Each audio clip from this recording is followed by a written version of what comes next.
20-year-old Michelle Rivera looked around the lobby of the glittering Las Palmas Hotel in Manila, the capital city of the Philippines. It was 10 p.m. on the evening of Monday, June 4th, 1990, and the beautiful young woman with long black hair was about to have her first ever face-to-face meeting with her future husband, who had just arrived from America. Looking up at her father, who was standing next to her, Michelle squeezed her dad's arm even tighter as she tried to control her excitement and also her nerves. If everything went well, and Michelle prayed that it would, then very soon she might be spending her honeymoon in one of the fancy suites somewhere inside this glamorous and expensive 23-story hotel. But all that depended on what happened over the next few hours. Michelle knew that her father, a carpenter from their tiny village located far away from this grand hotel, had serious doubts about how his daughter had met up with the man they were about to meet here in this lobby. But Michelle was sure that once her whole family got to know Jonathan Nice, it wouldn't matter that she and the successful scientist from North Carolina had met through what was basically a mail-order bride catalog. As Michelle had kept telling both her parents, in the 11 months since Jonathan had first seen Michelle's picture and answered her ad in the Lonely Hearts section of the Manila Times newspaper, the practical reasons they had for placing and responding to that ad had soon been replaced by genuine feelings of love and compatibility. And after almost 1 year of exchanging letters, cards, and gifts through the mail, the marriage proposal that Michelle had received from Jonathan just 4 months into their correspondence now seemed like the answer to both their prayers. For 34-year-old Jonathan, the long-distance courtship had offered the once-divorced and socially awkward scientist the chance to find a wife without really leaving his lab or taking valuable time away from his current research. That research focused on finding a revolutionary cure for asthma, a lung disease that causes episodes of wheezing and breathlessness. And when Jonathan's Filipino coworker had shown Jonathan Michelle's picture in the Manila Times, right away, Jonathan was struck by her youth and beauty. And as soon as Michelle answered Jonathan's first few letters, Jonathan was sure he had found the person he was looking for.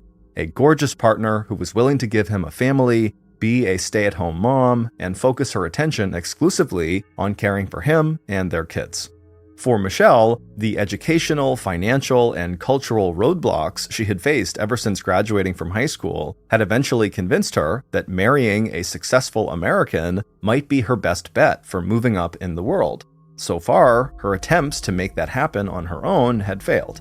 At the age of 16, armed with an outstanding academic record, Michelle had left the Rivera family's bamboo house perched on stilts over the water to attend the National College of Business Administration in the bustling and exciting city of Quezon, 6 hours to the south. But less than 1 year later, Michelle's father could no longer afford the tuition. And so, at the age of 17, Michelle set aside her dream of a professional career and found employment in a city closer to her hometown. Living with her aunt, Michelle would spend the next few years working at a dress shop near the U.S. Naval Base in Subic Bay. The American servicemen and women and their families who lived on and near the base seemed rich compared to the average Filipino, and it wasn't long before Michelle had joined hundreds of other young Filipino women in dreaming of finding an American husband who might take her to the United States. And one way to make that connection was to sign on with Manila's pen pal agencies that promised to find Michelle new male friends in America. And by the time Michelle and Jonathan had begun their correspondence, Michelle, who had very little experience in the world, was captivated by the life she imagined she would have with Jonathan. Her one concern, the fact that he was 12 years older than she was, had evaporated when Jonathan had sent her a picture of himself that showed a tall, fit, and handsome man with thick blonde hair, blue eyes, and a warm smile. He looked every part the former athlete who had played basketball back in college, and who had taken very good care of himself ever since. Michelle had spent the past year looking at that photograph, and she had no doubt that in addition to the emotional connection she and Jonathan had made in exchanging heartfelt letters with each other, as soon as they actually laid eyes on each other, they would feel an instant physical attraction too. Now, Michelle could feel her heart beat faster every time the elevator stopped in the lobby. But when the man Michelle had been waiting for finally did step out of that elevator, Michelle did not recognize him, at least not right away. It wasn't until Jonathan Nice caught sight of Michelle and her father and walked quickly over to where they were standing that Michelle realized with a shock that the flushed, overweight, and balding middle-aged man standing right in front of her must be her future husband. 14 years later, on a snowy day in mid-January 2004, Michelle Rivera Nice was standing alone in the state-of-the-art gym that her husband Jonathan had built for her inside of their $1 million home in the pricey rural community of Titusville, New Jersey.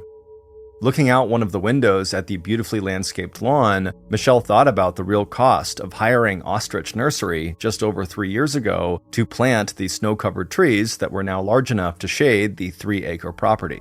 Michelle could still remember the first time she met the head of the Ostrich Nursery landscaping crew, Miguel de Jesus, the stocky and strong 34-year-old Puerto Rican who went by the nickname Enyo. He had knocked on the door of the Nice's 21-room, 3-story colonial-style house to give Michelle a summary and bill for the work that his crew had done so far. Michelle could also remember the instant attraction that she and Enyo felt for one another. But it would be another 9 months before Michelle and Enyo actually began the physical affair that had cost so much more than the $50,000 Jonathan had given his wife to get those trees planted. Michelle had not planned or expected to cheat on her husband Jonathan. In fact, until the last few years leading up to her meeting with Enyo, Michelle had thought overall her marriage had been pretty solid. Once Michelle had gotten over the shock she had felt when she first saw Jonathan in the lobby of the Las Palmas Hotel, she had still decided to go forward with their marriage. The real Jonathan may have looked older and less attractive than the picture he had sent her, but in the 7 days they had spent together after he arrived in the Philippines, Michelle believed that their feelings for one another were still the same. And after getting to know Jonathan and seeing how much he obviously adored their beautiful 20-year-old daughter, Michelle's parents had given the couple their blessing. And on Monday, June 11th, 1990, about 1 year after Jonathan had answered Michelle's Lonely Hearts ad in the Manila Times newspaper, Jonathan and Michelle, looking radiant in a beautiful white gown Jonathan had bought for her, were married at a civil service in Michelle's hometown of Orion.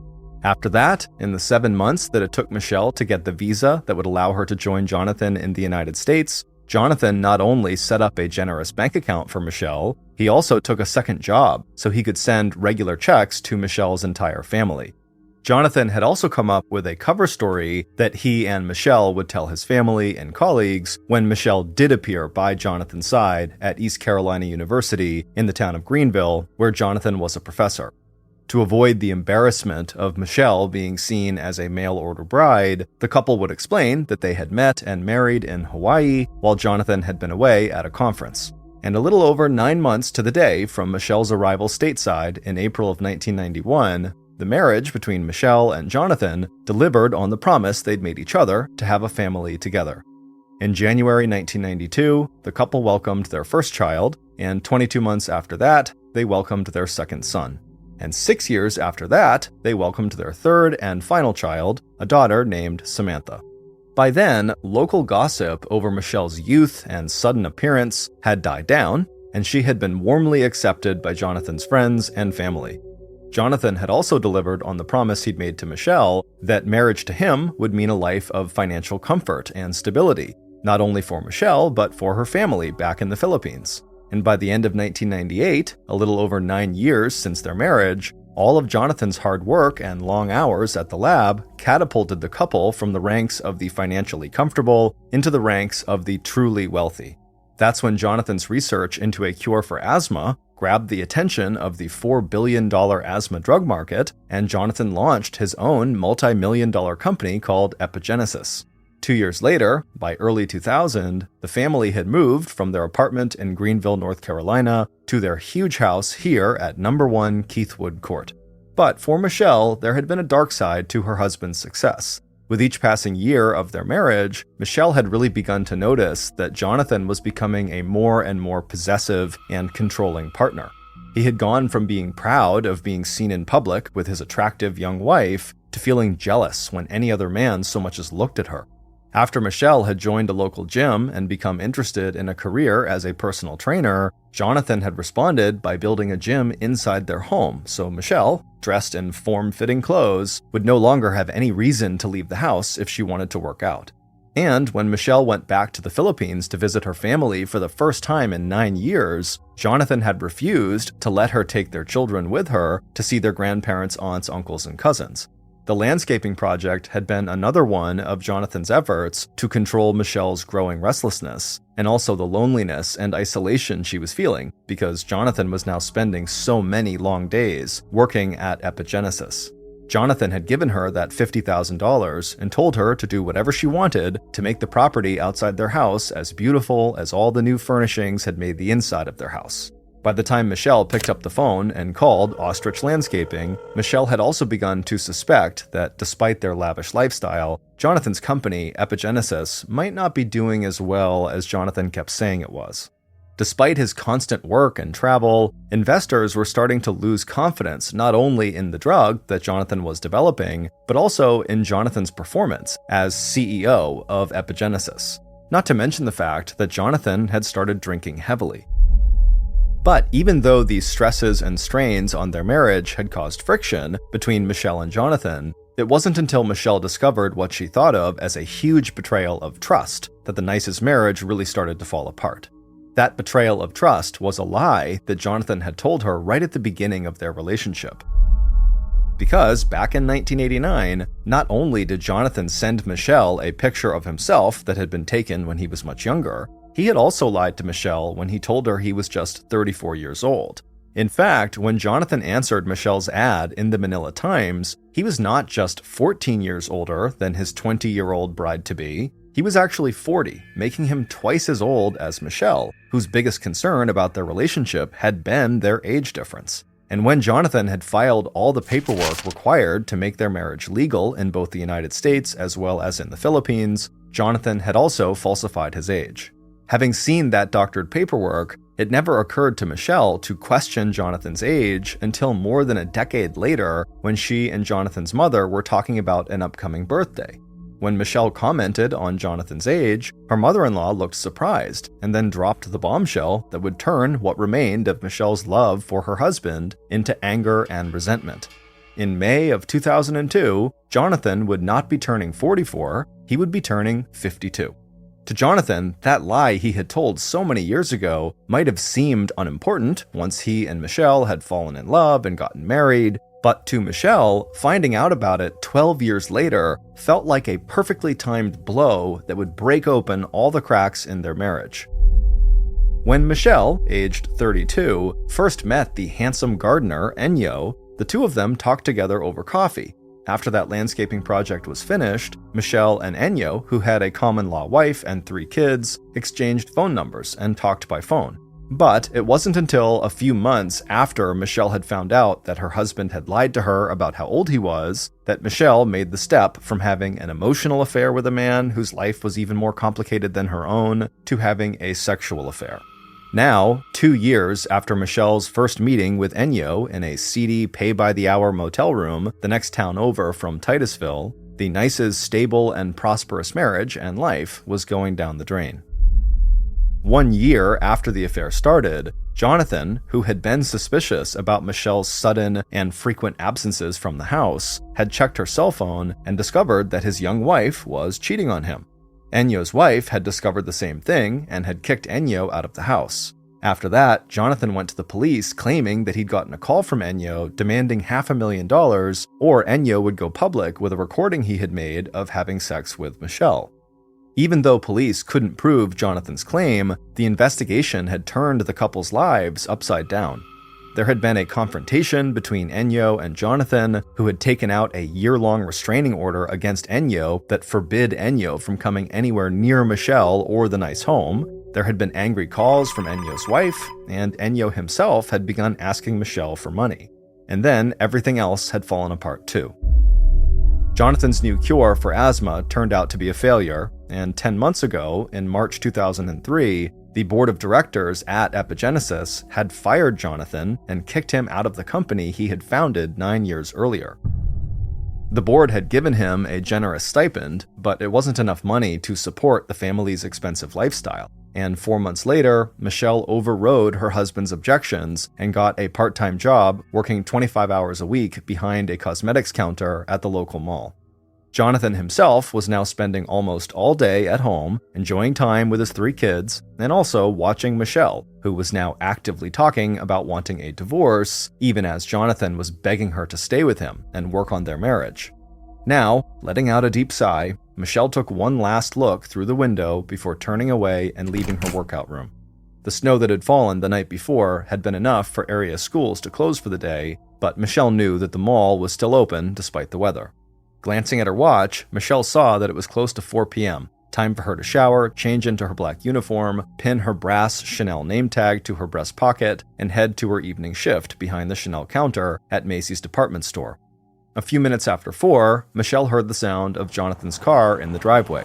He had taken the 3 kids out sledding, and now they were home just for a few minutes before heading off to Samantha's gymnastics class, just long enough for Michelle to say hello and goodbye to all 4 of them, and for Michelle to remind Jonathan that after work, she'd be meeting up with a girlfriend at the mall, and then Jonathan and the kids all piled back into Jonathan's brand new big red Hummer and drove away. But even though snow seemed to be the only thing that set that Thursday afternoon apart from the dozens of other Thursdays that had come before, January 15th, 2004 was anything but usual for Michelle Nice. Because by the time Michelle walked out of the house that she and Jonathan could no longer afford and climbed into the Toyota Land Cruiser that they could also no longer afford, the mail-order bride from the tiny village in the Philippines had finally arrived at a decision about her marriage and her future. Putting the big green SUV in gear, Michelle headed out in the gathering darkness towards Quaker Bridge Mall, where she would clock into work at exactly 6:03 p.m. Along the way, Michelle kept checking her rearview mirror. It wasn't just the fights with Jonathan that had been keeping her on edge lately.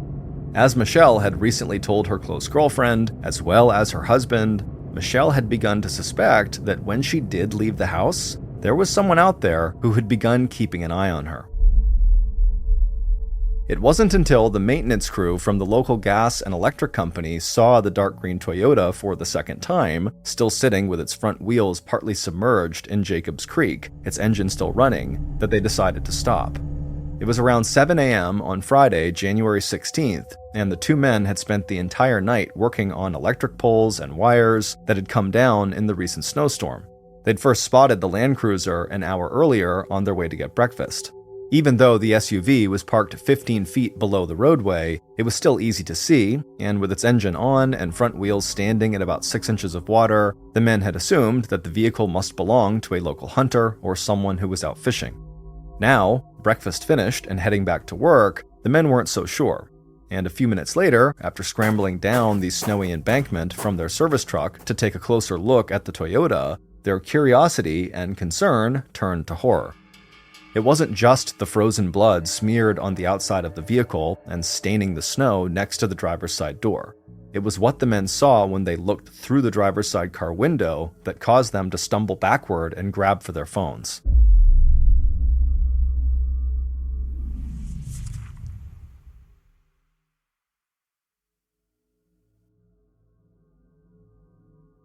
Within minutes of the 911 call to the Hopewell Township Police Department, Jacobs Creek Road was swarming with emergency vehicles responding to the frantic report of a dead body found inside of the dark green Toyota Land Cruiser near an abandoned campsite down at the edge of Jacobs Creek. By the time Detective Daniel McEwen had arrived on the scene an hour later, the area was roped off with red accident tape, and medics had confirmed that the person inside the vehicle was in fact dead. Meanwhile, after finding out the license plate numbers, police also discovered that the car was registered to Jonathan and Michelle Nice, a wealthy couple who lived at No. 1 Keithwood Court, half a mile away. But as Detective McEwen climbed out of his parked car and slid down the slope to the accident scene, he had already recognized the dark green Toyota Land Cruiser. And when he looked inside the open driver's side door, the 40-year-old investigator could also instantly confirm the identity of the woman whose battered, bloody, and frozen body lay slumped over the center console. Because it was Detective McEwen who had handled the investigation 6 months earlier into Jonathan's claim that Michelle's lover, the gardener Enyo, had tried to extort $500,000 from the wealthy founder of the drug company Epigenesis. Now, as the detective looked at the mangled body of Michelle Rivera Nice, his first thought, hasn't this family been through enough?, was immediately followed by the realization that what he was looking at was not the result of a tragic car accident. Despite the red accident tape that was strung up around the vehicle, When the detective stepped back and looked around, he took in 3 key details that all pointed to a much darker and more disturbing cause of death. First, there was a set of footprints made by someone wearing large work boots that led away from the passenger side of the car and back up the embankment to Jacobs Creek Road. There was no sign of damage to the vehicle that would have been consistent with the driver losing control of the car and plunging down the 15-foot embankment or colliding with another vehicle. And then there was the position and condition of Michelle's body. The driver's seat where she sat, all 5 foot 2 inches of her, was pushed so far back from the steering wheel and floor pedals that it would have been impossible for her feet to reach the brake or accelerator. As for her injuries, it looked like Michelle's wounds were the result of blunt force trauma, not the result of a car crash. If Detective McEwen was right, it was possible that Michelle had actually been attacked somewhere else and then driven by her murderer here to this secondary crime scene where the murderer tried to make it appear that Michelle had been killed in a car accident.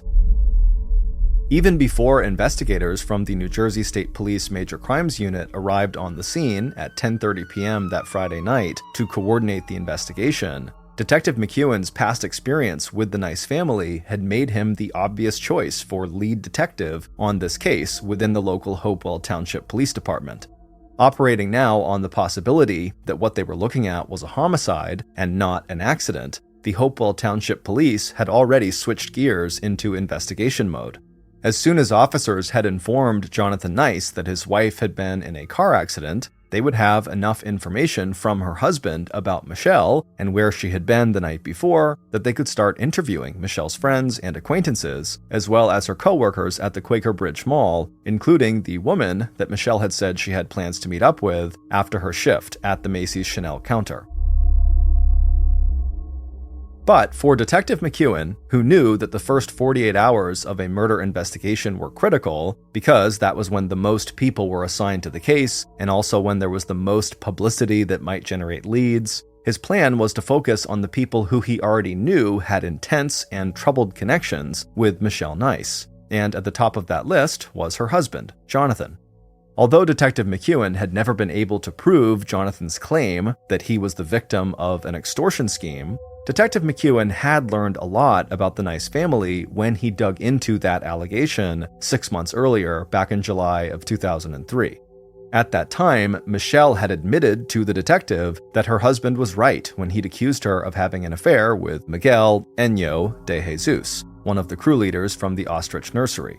And the detective had seen firsthand the turmoil that affair had caused, the confrontation between Jonathan and Enyo, the fight over the restraining order against Enyo, the angry phone calls that Enyo's wife had made to Michelle. Michelle had also told the detective and Jonathan that she had ended the affair after Enyo had started asking Michelle for, quote, loans, end quote, and showing as much interest in her finances as he was showing in her. So, while crime scene techs continued to photograph and collect evidence at Jacobs Creek, and local officers fanned out to interview the Nice's neighbors, Detective McEwen and his partner hopped into their unmarked police car and headed out to No. 1 Keithwood Court to get a formal statement from Michelle's husband. And by 11:15 a.m., Jonathan, distraught and haggard, was ushered into the Hopewell police station and seated behind the desk that was right across from the desk where Detective McEwen and his partner sat. Jonathan had been told about Michelle's death before the investigators arrived. Dazed and confused, he had agreed to have a police officer stay at his home with his 3 kids so he could leave immediately with investigators. According to Jonathan, the last time he had seen Michelle was at 4 p.m. on Thursday afternoon when he had brought their 3 kids home from sledding for a few minutes before heading right back out to gymnastics. When they left the house, Michelle was getting ready for work, and she had told Jonathan that after her shift ended at 8 p.m., she was going to meet up with a girlfriend.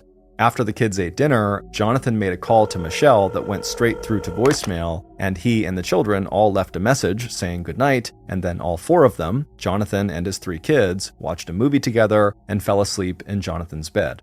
Jonathan told police it was about midnight when he woke up again and realized that Michelle was still not home. When he dialed her number, his call went straight to voicemail again. With a meaningful look at Detective McEwen, Jonathan explained that despite Michelle's earlier claim that she had ended her affair with Enyo, Jonathan suspected she was still cheating on him. So even though it was unusual for Michelle to stay out this late, Jonathan wasn't surprised. He assumed she must be with one of her lovers, which would also explain why she still was not home that morning. So instead of trying to find Michelle, Jonathan only stayed up long enough to take an anti-anxiety medication prescribed by his doctor, hoping just to calm himself down. Not only could the three nice children, aged 12, 10, and 5, confirm that their dad was at the house with them last night, and that they all slept together in Jonathan's bed, Jonathan also told the detectives that if Michelle had died under suspicious circumstances, the person they should be talking with was Enyo. And here, the research scientist reminded Detective McEwen about Enyo's extortion demand the previous summer for $500,000. Before getting a ride home from the police station, Jonathan also told police that lately, Michelle had begun complaining that she was being followed when she was out in town, maybe by Enyo or one of the gardener's friends, his wife, or maybe another family member. Rubbing at his shadowed eyes, Jonathan said that he wished now that he had taken her concern more seriously. And by midday Saturday, Detective McEwen and every other officer assigned to the Michelle Nice investigation were also feeling a new sense of urgency, because the medical examiner's report, issued at 4 p.m. on the 17th, had confirmed that Michelle Nice had been murdered, and that the cause of death had been a savage beating. 2 hours after that report was issued, the other prime suspect on Detective McEwen's list, Miguel Enyo de Jesus, accompanied by his attorney, walked into the Hopewell Township Police Department. During the extortion investigation the previous summer, Detective McEwen hadn't just found out a lot about Michelle and Jonathan Nice, he'd also found out a lot about Enyo. Like the fact that the gardener used several different names and social security numbers in an effort to avoid paying court-ordered child support to a family from an earlier relationship. The detective had used those various aliases to finally track Enyo down at an apartment he was sharing in Cranberry, New Jersey with his common-law wife, Patricia, 40 minutes east of where the Nice family lived. But it wasn't until Enyo had lawyered up that he was willing to speak with investigators. And with that lawyer sitting next to him, Enyo made a series of admissions that would put him squarely in police crosshairs. According to Enyo, he and Michelle had resumed their affair just 2 months after Michelle had told her husband that the affair was over, and while Enyo was still subject to the restraining order to keep away from the Nice family.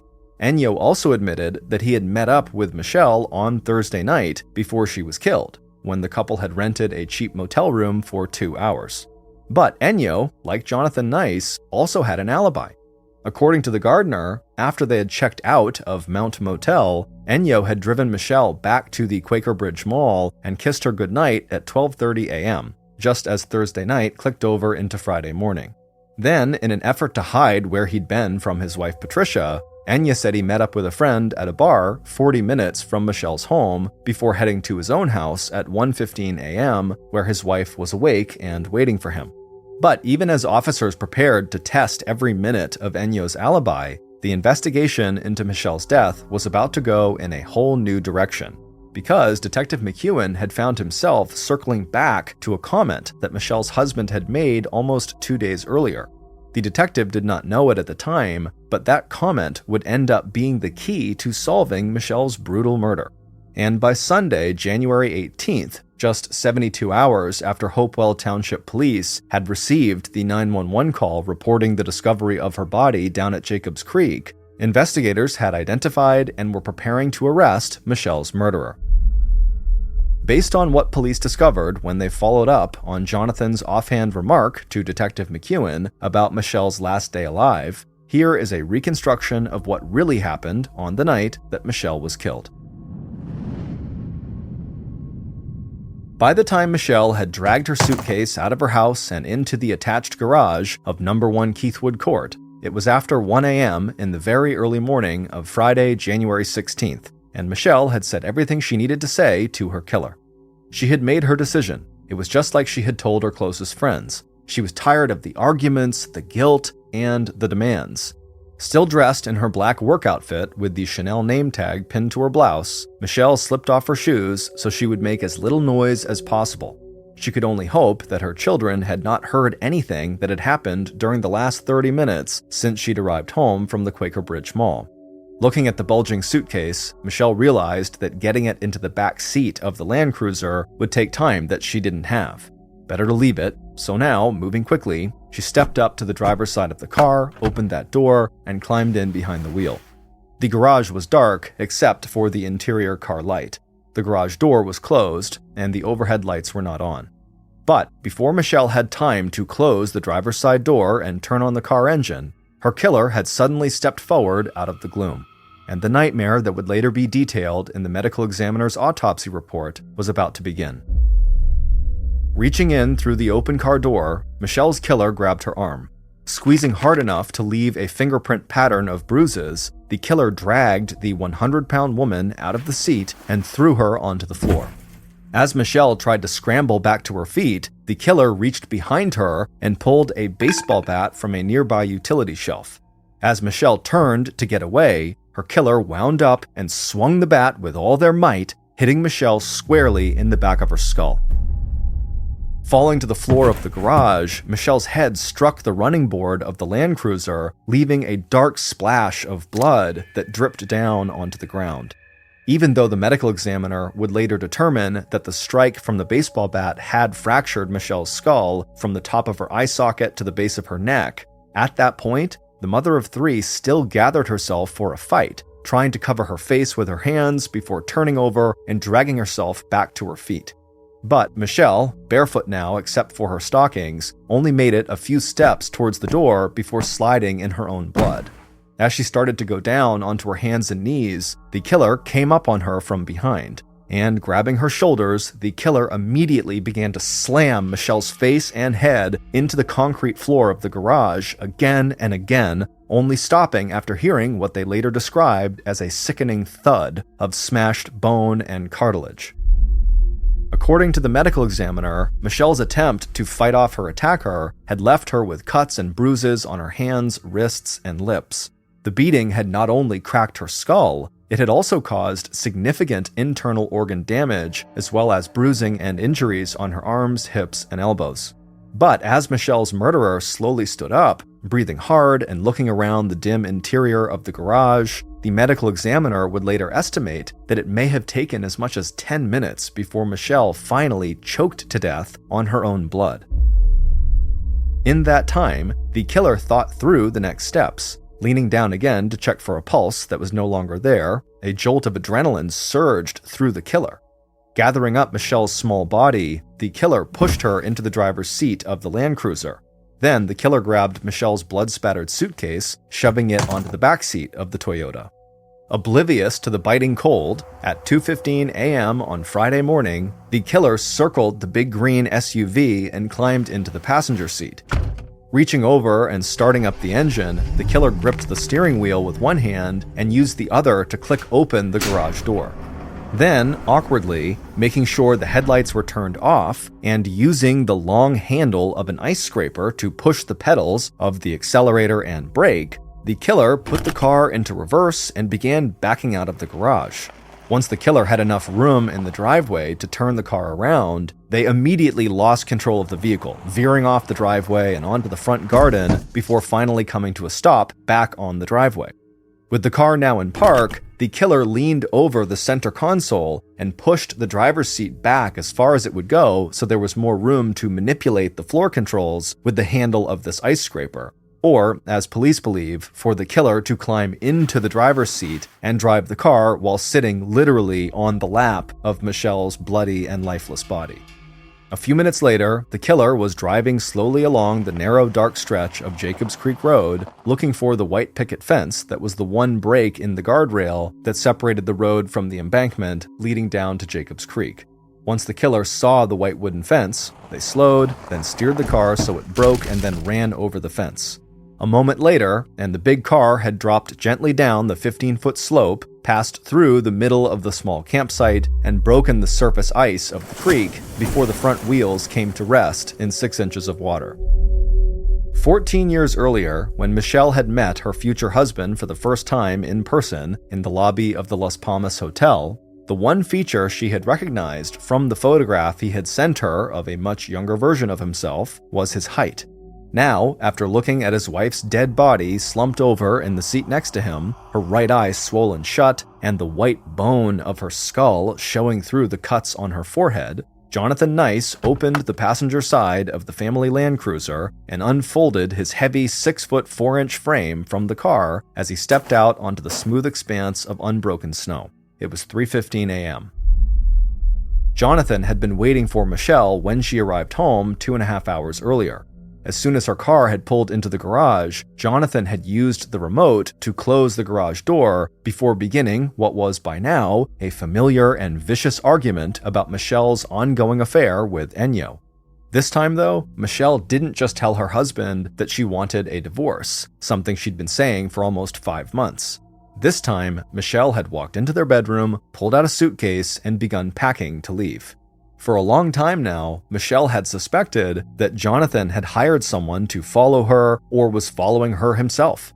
Michelle had also come to believe, after finding a condom inside one of Jonathan's travel bags, that she wasn't the only one in this marriage who was being unfaithful. Now, Jonathan turned so he was facing the embankment and wearing a pair of shoes he had constructed himself by gluing size 12 work boot soles onto the uppers of a pair of comfortable moccasins. He left the car and trudged through the snow back up to Jacobs Creek Road. From there, dressed in pajama bottoms and a t-shirt, he walked the mile back to the house on Keithwood Court, where he spent the next few hours covering his tracks. He dumped some of his bloody clothes and towels he'd used to clean the garage floor into the washing machine to soak, turning the water in the tub pink. He filled white plastic trash bags with the blood-soaked paper towels he also used to clean the floor and walls before spot painting areas of the garage to cover blood spatter. He stuffed his wet black PJ bottoms behind the couch and then used a saw to cut the soles of his shoes away from the moccasin uppers before cutting the soles into small pieces and hiding them throughout the house. And he left the baseball bat, still stained with Michelle's blood, on the storage shelf where he had grabbed it a few hours earlier.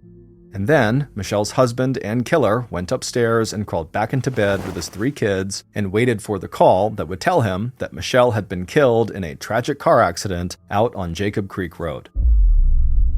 It would turn out that from the moment Detective McEwen and his partner arrived at No. 1 Keithwood Court on the morning that Michelle's body had been discovered and saw the crazy tire tracks in the snow on the Nice driveway, the detective had suspected that Jonathan Nice must be involved in Michelle's murder. Ever since meeting the Nice family back in July of 2003, the detective had been convinced that Jonathan's extortion claim against Ennio, along with Jonathan's claim that Ennio had threatened to hurt Michelle, were completely unfounded. And in conducting interviews back in the summer and again now that Michelle was dead, what he kept hearing from people close to Michelle was that Jonathan's lies about his age and his escalating attempts to control his younger wife, coupled with Michelle's resentment and restlessness, had turned the couple's marriage into a volatile stew of jealousy and, finally, uncontrolled rage. But despite these suspicions, it wasn't until Jonathan contradicted the formal statement he had given police that Detective McEwen had the grounds he needed to get a warrant that would allow police to search the Nice home for physical evidence that would tie Jonathan to his wife's murder. That moment came when Jonathan, riding with the detective back to the Nice home after Jonathan had sworn to police that the last time he had seen his wife was at 4 p.m. on Thursday afternoon, broke the silence inside the police car and told Detective McEwen somewhat offhandedly that until Jonathan and Michelle had fought later on the night when Michelle got back from work, Jonathan had really believed that the couple could make their marriage work. So, even as local police were out on Saturday tracking down and then interviewing Michelle's lover, Ennio, members of a special 13-member joint task force of state and local law enforcement, armed with a search warrant, were entering No. 1 Keithwood Court, where, over the next 3 days, they would find one incriminating piece of evidence after another. On Sunday, January 18, 2004, 2.5 days after the discovery of Michelle's body, Jonathan was brought into the Hopewell police station for a second interview, during which the 54-year-old scientist confessed to the murder of his 34-year-old wife. Jonathan would go on to say that he acted in self-defense after Michelle, who was 1 foot shorter than her husband and weighed 100 pounds compared to his 240 pounds, had threatened him with either a stiletto knife or the heel of one of her high-heeled shoes. The jury that found Jonathan Nice guilty of passion, provocation, manslaughter 19 months later did not buy that story, but they did reject the prosecution's claim that Michelle's death was premeditated. In September of 2005, Jonathan Nice was sentenced to 8 years in prison. 5 years later, he was released and returned to his kids, who had been placed in the care of Jonathan's brother and sister-in-law. In 2012, 8 years after Michelle's murder, Jonathan founded a successful new company that sold drugs claiming to cure the symptoms of cancer in dogs. But 8 years later, in one final twist to a story that had caused a national sensation back in 2004, a federal investigation proved that Jonathan's so-called cancer-curing drugs were a fraud, and that Jonathan's company was nothing more than a money-making scheme that had netted more than $1 million. And on Friday, December 23, 2022, 18 years after murdering his wife Michelle, Jonathan Nice was convicted by a federal grand jury of wire fraud and the interstate shipment of misbranded animal drugs. As of June 2023, the 73-year-old scientist now faces a large fine and up to 32 more years in prison. Sevnica is a gorgeous town right in the heart of Slovenia, situated right along the Sava River, which is one of the longest rivers in Europe. The section of the Sava that flows past Sevnica was a popular destination for kayakers and canoeists up until 2008, when a hydroelectric dam was built across it, creating a sort of dead end for anyone trying to go through that section of the river. They would have to stop at the dam, get out, walk around, and then pick up the river on the other side, or that would mark the end of their trip that day. In 2008, while this dam was still under construction, the mayor of Sevnica, who was in favor of the construction of this dam, he understood that this was kind of a bummer for the people in town. While the dam itself was going to provide more electricity for the town, it did kind of end an era. And so he decided he would organize a final trip down the Sava River past the dam while they could still go right past it. And he was calling this trip the Final Descent. And so he went all around town asking people if they wanted to come, and he finally recruited 27 other people to come with him on this final trip. And so a few weeks later, on July 3rd, after all preparations were made, the mayor and the rest of his crew, they made their way upstream to this loading area where 4 canoes have been set out for them. And the staff people that had actually provided these canoes, they offered the group life jackets. And virtually everyone in the group turned it down. It's unclear why they turned down the life jackets, but one could guess that, the river itself was incredibly calm, and they were not expecting to be on the water for very long, and so they just decided they didn't need one. And so after all 28 people got into their canoes, 7 people per canoe, they pushed off the shore and they began their slow trip down the river. And the mayor had actually hired a photographer to come along with them to document their journey. So as soon as they take off, the photographer is looking around, taking pictures and filming. The weather was beautiful and the water was calm, and everything was just going really, really well. But about 15 or 20 minutes into their journey, they turned this corner and they got a clear view of the dam, which was about 1,000 feet away from them at the time. Now, the dam was not done yet, but it was pretty close to being done. And so the actual structure of the dam, it was built. And so even from 1,000 feet away, it was very obvious to tell that up ahead, there's these big cement archways where the water flows down over this dam. And the whole group pretty much immediately saw they had a problem. The plan, according to the mayor, had been they would get to this dam, but on the left side of the dam, there was going to be a strip of waterway that had not been blocked off yet. Because when this dam was complete, it would completely obstruct the river side to side. But because it wasn't actually done yet, the construction crew had told the mayor that, yep, the left side, there's going to be an area where you can basically just casually go right past. You won't go down the dam. It's totally safe. But here this group is on the water looking at the dam. And even from 1,000 feet away, it was obvious there was no side way to get around the dam. You clearly had to go through the dam, or you had to get out and go around the dam. Now, the river was moving very, very slowly. There wasn't a strong current. And so there wasn't some urgent decision that needed to be made about what they were going to do. The group intuitively knew that the right choice here is to, go to the side, get out of your canoes, and either go around or just end the trip right there. But the mayor and a few of the other people in the other canoes got the idea that, hey, why don't we just go over the dam? I know we're not supposed to, and the construction crew explicitly said, don't go over the dam, it's extremely dangerous. But from the looks of it, it doesn't look that bad. And truthfully, it did not look too bad. This was not some enormous dam with some huge drop-off. It was actually a pretty small dam where the water kind of went down this fairly small embankment. It was maybe 10 or 15 feet long, and at the bottom of this embankment was some semi-rough water.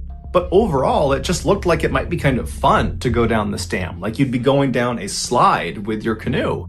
And so the mayor was really keen on doing this. He made it seem like it was going to be fun, it was going to be an adventure. So before long, 3 of the 4 canoes were fully on board with the idea of just going over the dam.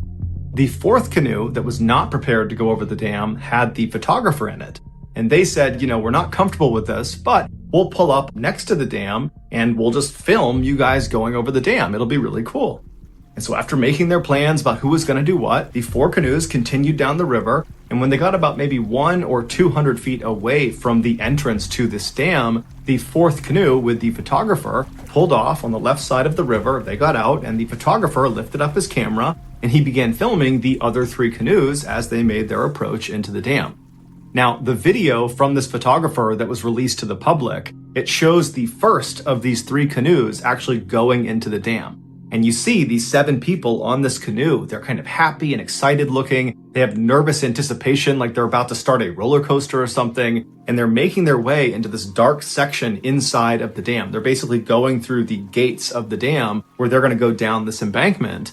And as they go into the darkness, as you begin to lose sight of them, you see the back end of the canoe suddenly pops up because now they're going down the actual dam itself. They start sliding down and then you hear someone in the canoe start to scream. And then it goes completely silent.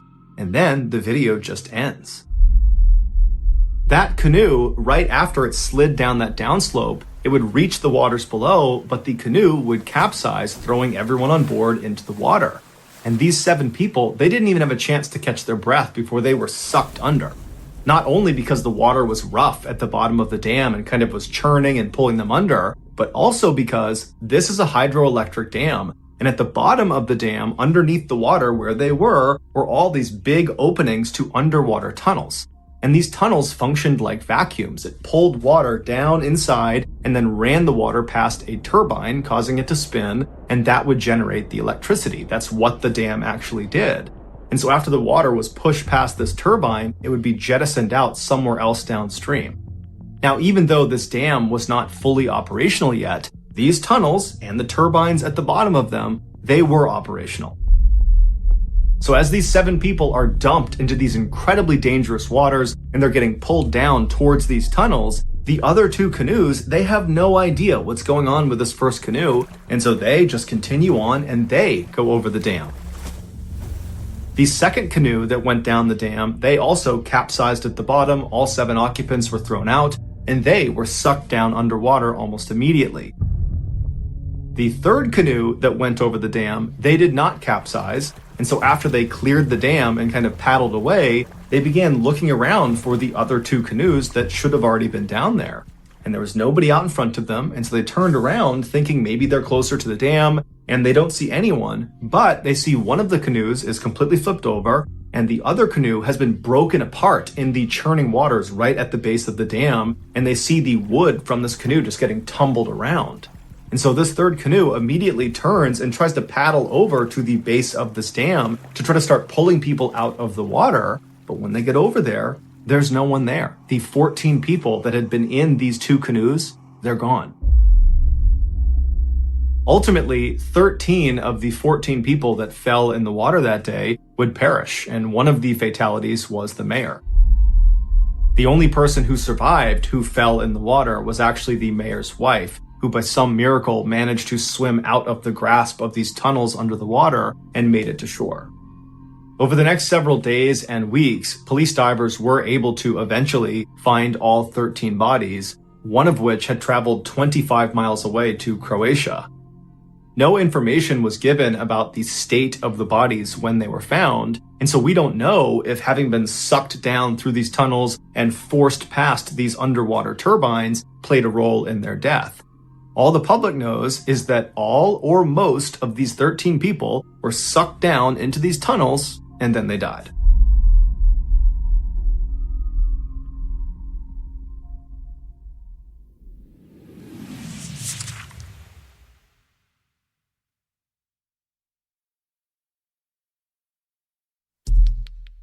Our next story is called Dead Hang.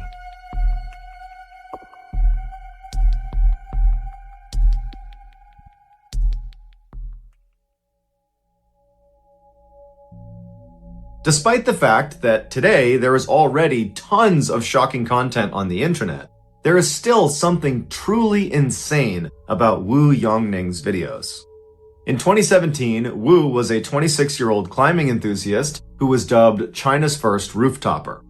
A rooftopper is someone who, usually illegally, climbs onto rooftops, cranes, smokestacks, big antennas, skyscrapers, or any other really high, dangerous location. Almost always, these daredevils are going to these incredibly dangerous locations in order to capture footage of themselves so they can post it to the internet in hopes that it goes viral and they become famous and make a bunch of money. But because there are so many people competing for the internet's attention, rooftoppers really need to push the envelope if they want to stand out and make it big. And Wu Yongning did just that, and the internet rewarded him with millions of followers and hundreds of thousands of dollars. Most rooftoppers would go to the tops of these incredible locations and then take selfies of themselves standing there posing at the top. Wu would do that, but he also did a couple other things that nobody else was doing that kind of became his trademarks. The first one was he would dangle over the edge of the building or the crane or the antenna that he was holding onto, and he would do pull-ups, but he would keep doing them until he reached muscle failure and then would barely be able to pull himself back up to safety. Another trademark move is he would go to the top of these huge buildings and he would get right on the edge and he would do a handstand and then he would pull one arm back. So he's doing a one-armed handstand and then he would tilt his body as far as he could over the edge until he couldn't do it any farther and he'd let himself come back over to safety. And then perhaps the most difficult to watch trademark was when Wu would basically run up to the edge of buildings and stop just short. And he wouldn't just run to the edge. He would use a self-balancing scooter and go as fast as he could right to the edge of the building and stop just short. And over again, he'd go right to the edge and stop, where he's literally an inch away from tumbling off the edge. Or he'd line himself up where he knew exactly how far he was from the edge, and he would do these really aggressive somersaults forward, and he would stop with his legs dangling off the edge of the building. And of course, all of these trademark moves were done without any safety equipment, and most times Wu did these stunts without anybody there to potentially pull him back up if he gets stuck. About 3/4 of the way through 2017, Wu had posted over 500 videos and live streaming clips to various social media sites, and he was starting to make some real money off of it. On one video sharing site alone, he had made over $80,000 just from donations that had come in, and so it was clear this was becoming a career.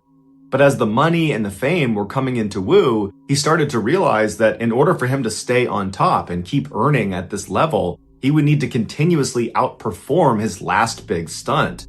And already he was brushing up against death on virtually every video he took. In early November of that year, Wu heard about a competition that was offering $15,000 to its winner. The details of this competition are hazy at best, but from the sounds of it, it was a viral video competition. Make the most viral video and you win the prize. This competition served as motivation for Wu to finally attempt his craziest stunt yet. He figured if he had the footage of this particular stunt, he was sure to win this competition, and with the prize money, he could pay for his wedding and cover his mother's medical expenses. And so on November 8th, Wu traveled to the Huaiyan International Center in central China. This massive 62-story skyscraper would be the tallest building Wu had ever performed a stunt on. The public was only able to get up to the 44th floor, and so Wu had to take the elevator up to somewhere between the 40th and 44th floor, at which point he climbed out of a window and free climbed his way all the way up to the top, so 20 additional floors just climbing the side of a skyscraper. Once he got to the rooftop, he set up his tripod and his camera, and he turned on his live stream.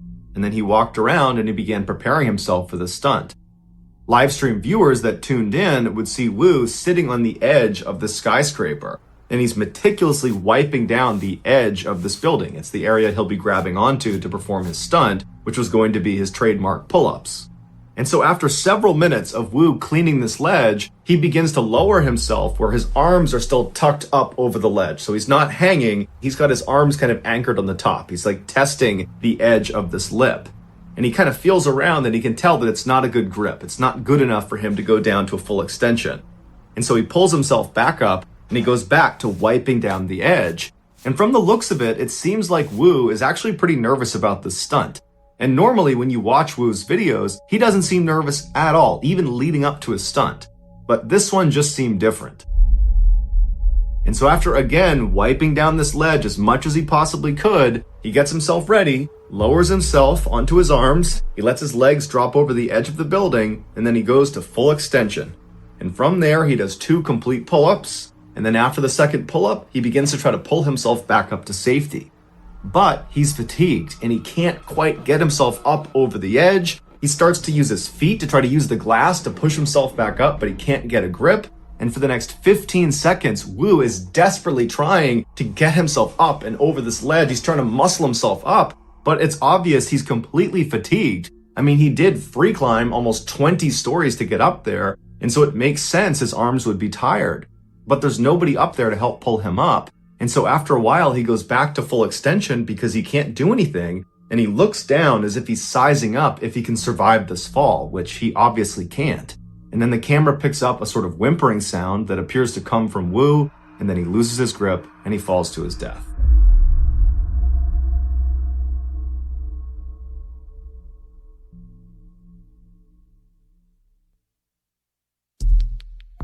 The next and final story of today's episode is called Death Valley.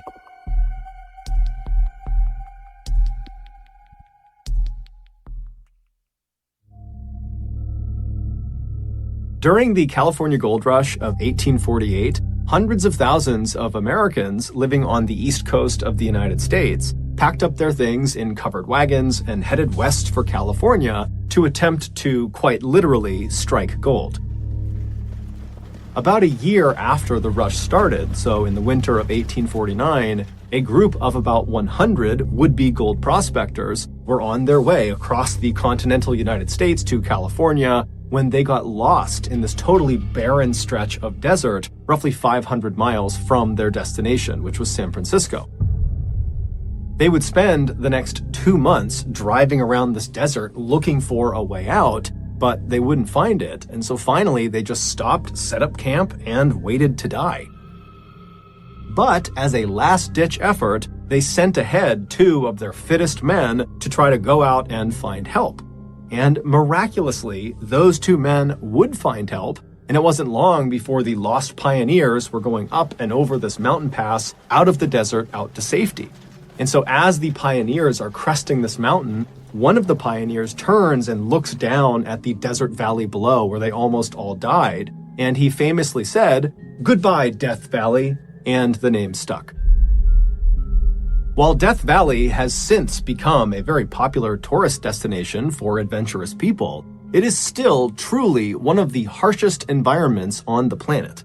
In addition to just being a big open desert, which presents a whole host of problems to any mammal, Death Valley also becomes one of the hottest places on the planet every summer. The temperatures soar to 120 degrees Fahrenheit and sometimes get as high as 136 degrees Fahrenheit. It's the kind of place where if you don't respect it, it will kill you. In 2005, a 35-year-old man named Robert Darmer, who lived in Los Angeles, California, decided he wanted to take a trip into Death Valley. Specifically, he wanted to go to the hot springs located in the northwest corner of Death Valley, and actually there's a nudist resort that is right around those hot springs, and so Robert wanted to go check that whole scene out. And so on July 26th of that year, Robert left Los Angeles in his Volkswagen van, and he drove north about 4 hours until he got to Bishop, California, which is a small town where some of his family lived. After spending the night with them, the next morning when Robert got up, he got back into his van and he drove south about 20 minutes to a town called Zurich, California, where he picked up Death Valley Road. This road covers the entirety of Death Valley, starting from its northern entrance, where Robert was, all the way south 140 miles to its southern entrance. And this road is actually basically a straight line. But off of this very straight road are literally hundreds of miles of unpaved roads that splinter off in all directions across the desert. And these roads bring people to other points of interest, like, for example, the nudist resort that Robert wanted to go to. So after Robert hopped onto the Death Valley Road at its northern entrance, he began driving south for about an hour, and then he began looking for the turnoff to the unpaved road that would take him the last 50 miles to the nudist resort. And so eventually Robert believes he's found this turnoff, and so he gets onto this unpaved road and he starts driving for a while, and then all of a sudden his car just sinks down into the ground and it won't budge. It would turn out Robert had made a mistake. He had not turned onto the correct unpaved road. Instead, he had picked a road that led right out onto this salt flat. And so to the naked eye, it would have looked like the ground in front of him was totally flat and hard-packed, and you could easily walk on or drive on it. But in reality, the surface of the salt flat is very brittle. And underneath that brittle surface is this thick section of mud. And so before Robert could realize his mistake, he had broken through the surface layer of the salt flat and got stuck in that mud. After trying unsuccessfully to get his van back out again, Robert realized he was in a really bad situation. His cell phone had no reception, so he couldn't contact anyone, and he was too far away to attempt to walk to the nearest civilization to try to get help. But luckily, he had packed lots and lots of water that was in his van, and so he decided the only thing he could do was just sit tight at his van, ration out his water, and wait for someone on Death Valley Road to look out and see him and come to his rescue. But after waiting for 6 days, no one saw him. And now his water supply was dwindling, and so Robert decided his only option was to abandon his van and make the walk to civilization. And so he packed up all the water he could, he threw it on his back, and he began to walk. And just like the lost pioneers of 1849, at the very last second, Robert was rescued. As he stumbled across the desert, his canteen empty, this group of teenage boys and a few adults who were part of this group called the League of Venturers were out in Death Valley doing search and rescue training. And so they literally turned onto the same road that Robert accidentally turned onto and then got stuck on. And so they came down and found Robert. And Robert, when he saw them, he was hysterical. He was crying tears of joy. He really believed he was going to die probably that day. And so the League of Venturers, they take Robert into their van and they drive him 80 miles to the nearest ranger station. And as soon as Robert got out of the car, he dropped to his knees and he kissed the ground in appreciation. I mean, this guy really was that close to death. That evening, Robert would hitch a ride from the ranger station back to Bishop, California. And the next morning, Robert spoke with a local towing company, and they agreed to drive him out into Death Valley to locate his van and tow it back out again. But when they got out there and they found his van, the towing company saw that the van was not in good shape. It had 2 flat tires, and there were several other mechanical issues with it. And they told Robert, look, we can't tow it out until the repairs are made, and we can't make those repairs right now. And so they left the van where it was, and they drove Robert back to Bishop.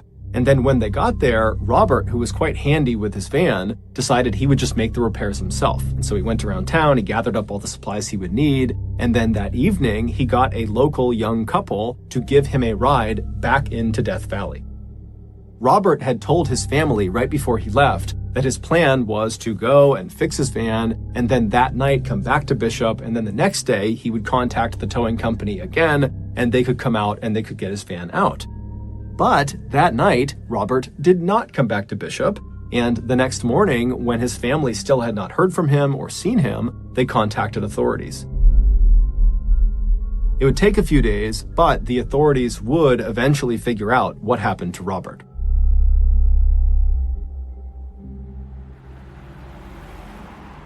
The young couple that gave Robert a ride back into Death Valley, they dropped him off at this intersection right off of Death Valley Road, where they and Robert believed was only about a mile away from that nudist resort that Robert had originally wanted to go to. Robert had told the couple that his plan was just to walk from that point. He would go to that resort and he would recruit somebody else to drive him the rest of the way to the van. He could make the repairs and that person would drive him back, and that would be it. So Robert got out, he said thank you to the couple, and he waved to them as they drove off, and then he stashed his van supplies and then turned away from Death Valley Road and began walking along this unpaved road into the desert. However, unbeknownst to Robert or to the couple, the spot he was dropped off was the wrong spot. He was not a mile or less away from this resort. He was about 15 miles away from this resort, and the path was fairly circuitous, so even if he knew the distance, he likely would not have been able to even navigate his way there. And so after wandering down this unpaved road for about 10 miles, Robert left the unpaved road and began heading out into open desert, likely seeking water. Robert would eventually collapse and die just 4 days after he had been rescued from the exact same situation. When his body was found, he didn't have a GPS or a map or even a container for water.